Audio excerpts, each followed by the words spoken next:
प्रतिभा दे दूंगा तो जिंदगी भर मैं बुद्धू और बेवकूफ कहलाऊंगा। देखिए, ये संभव नहीं हो सकता। महागुरु, वायु संप्रदाय के नेता होते हुए आप इतने स्वार्थी कैसे हो सकते हैं? हमने अर्जुन को 20 साल तक ढूंढा, आखिरकार आज हमारा परिवार पूरा हुआ है। कौशिक खानदान तुम्हें अर्जुन को हाथ लगाने नहीं देगा। चारों तरफ देखो, ये वायु संप्रदाय का इलाका है। रहो या ना रहो, जियो या मरो, ये तुम पर नहीं, संप्रदाय के नेता पर निर्भर करता है।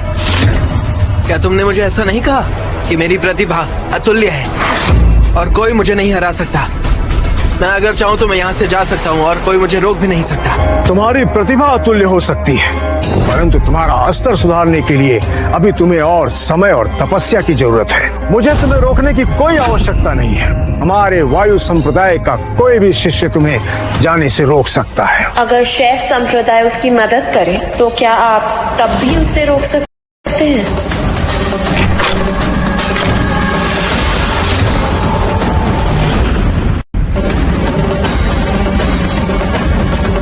मेरे महागुरु के आदेश के मुताबिक अर्जुन कौशिक जी, शैव संप्रदाय आपकी रक्षा करेगा। शैव संप्रदाय की देवकन्या ये यहाँ क्यों है? मेरे गुरु ने कभी नहीं बताया था कि हिमालय पर्वत और शैव संप्रदाय का अच्छा रिश्ता है। इस लड़के ने हमारे शैव संप्रदाय के प्राचीनतम पुरावतिक पवित्र स्वर्णिम मोती का नुकसान किया है। क्या शैव संप्रदाय इसका साथ देगा? जब से इसने अपना संप्रदाय छोड़ा है तब से ये हमारे संप्रदाय का हिस्सा बन चुका है, और अगर आप इसे चोट पहुंचाने के बारे में सोच रहे हैं तो वो मुमकिन नहीं है। अर्जुन, तुम वायु संप्रदाय में कब चले गए और इनको अपना गुरु कब नियुक्त कर लिया? क्या वायु संप्रदाय और मैं? ये क्या बोल रहे हैं आप? मैं तो कभी शैव संप्रदाय के पहाड़ों पर गया ही नहीं, मुझे तो कुछ भी याद नहीं है। क्या यहाँ आने से पहले आपके गुरु ने आपको नहीं बताया कि आपका और मेरा रिश्ता तय हो चुका है?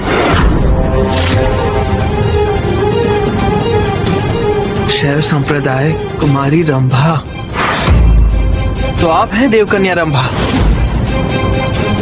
मेरे महागुरु के आदेश के मुताबिक मैं आपको यहाँ से ले जाने आई हूँ। एक तरफ मैं यहाँ हमारी शादी के लिए आई हूँ, दूसरी तरफ मेरे महागुरु की तबीयत बहुत खराब है और वो चाहते हैं कि आप उनके लिए दिव्य औषधि बनाएं ताकि वो ठीक हो सके। शैव संप्रदाय के गुरु धरती पे चिरंजीवी के भी पूर्वज कहलाते हैं, और शैव संप्रदाय वायु संप्रदाय से भी काफी ऊपर है, और अगर शैव संप्रदाय इसकी मदद करेगा तो इसे रोकना नामुमकिन हो जाएगा।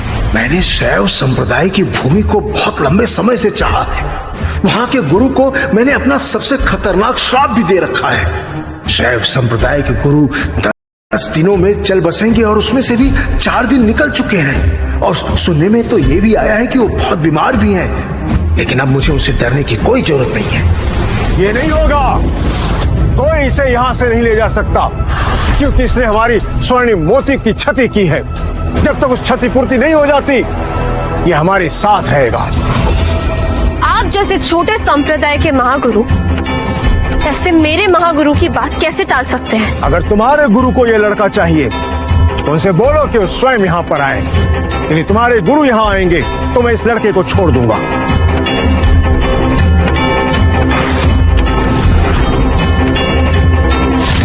मेरा नाम सावित्री है।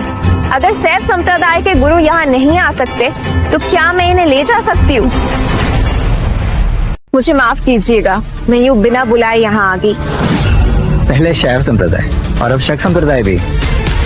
लगता है वायु संप्रदाय काफी रोमांचक हो रखा है।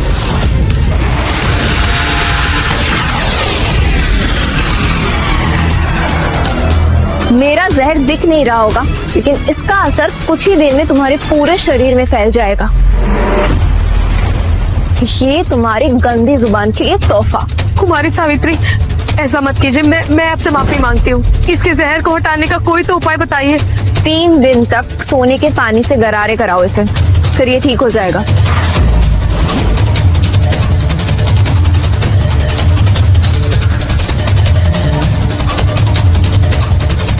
कुमारी सावित्री यहाँ क्यों है?